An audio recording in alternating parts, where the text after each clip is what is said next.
दोस्तों, एक सेठ के पास 19 हाथी होते हैं। एक दिन सेठ की मौत हो गई। जब वसीयत खोली गई तो उसमें लिखा होता है, आधा हाथी मेरे बेटे को दे दो, चौथा हिस्सा मेरी पत्नी को और पांचवा हिस्सा मेरी बेटी को दे दो। कागजात पढ़कर लोग हैरान हो गए कि 19 हाथी का आधा कैसे किया जाए। इसका आधा तो 9.5 होता है। किसी को समझ नहीं आ रहा। तभी एक महावत उसी रास्ते से अपना हाथी लेकर जा रहा होता है। उसने सुना तो वह भागता हुआ वहाँ आया और बोला, 10,000 रुपए लूंगा, मैं बंटवारा कर सकता हूँ। लोगों ने कहा, ठीक है ले लेना, पहले बंटवारा तो करो। महावत बोला, देखो 19 हाथी हैं, एक मेरी भी ले लो, टोटल हुए 20 हाथी। अब सुनो, 20 का आधा मतलब 10 हाथी बेटा ले ले, 20 का चौथा हिस्सा मतलब 5 हाथी पत्नी ले ले और 20 का पांचवा हिस्सा मतलब 4 हाथी बेटी ले ले। अब 10 हाथी बेटे ने लिया, 5 हाथी पत्नी ने लिया और 4 हाथी बेटी ने लिया। हो गया 19 हाथी का बंटवारा। अब 10,000 रुपए दो और मेरी हाथी मुझे। दोस्तों, मान लीजिए आप अपने रिश्तेदार से मिलने एक ऐसे गांव में गए हैं जहां सिर्फ 2 नाई की दुकान है। एक नाई 6 फुट लंबा है और दूसरे नाई की लंबाई 5 फुट है। 6 फुट वाले नाई के दुकान के आसपास गंदगी है और उस नाई के बाल गलत तरीके से कटे हुए हैं, जबकि 5 फुट वाले नाई के दुकान के आसपास कोई गंदगी नहीं है और उस नाई के बाल एकदम सही तरीके से कटे हुए हैं। अब आपको बताना है कि गाँव वाले किस नाई से बाल कटवाना पसंद करते होंगे। दोस्तों, अगर इसका जवाब पता है तो जरूर बताइए और अगर आप इसका सही जवाब जानना चाहते हैं तो कमेंट बॉक्स में पिन है।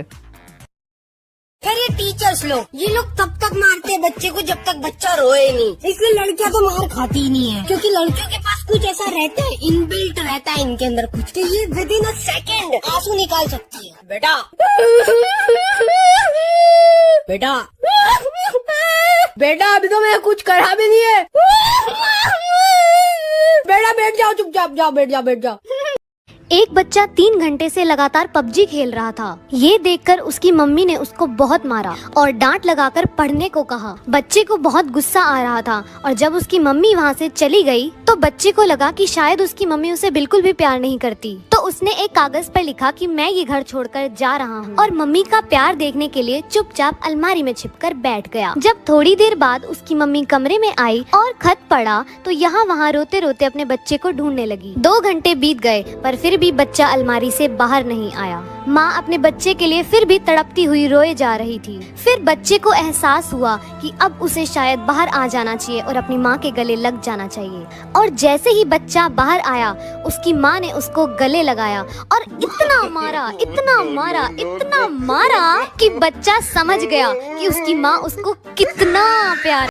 एक बार एक बेटा भागा भागा अपने पापा के पास आया और बोला, पापा हमारे घर में एक भूत है। पापा बोले कि भूत वूत जैसी कोई चीज नहीं होती, ये वहम अपने मन से निकाल दे। बेटा बोला कि पापा, काम वाली बाई भागती भागती मेरे पास आई और बोली कि तुम अपने पापा के साथ यहाँ से निकल जाओ, इस घर में भूत का वास है। पापा ये सुनते ही डर गए और घर से निकलने की तैयारी करने लगे। जैसे ही बाहर जाने के लिए पापा ने दरवाजा खोला, इतने में बेटा बोला कि पापा, हम अपने साथ काम वाली बाई को भी ले चलते हैं, वरना उसे भूत मार देगा। पापा बोले, बेटा हमारे घर में कोई काम वाली बाई ही नहीं है।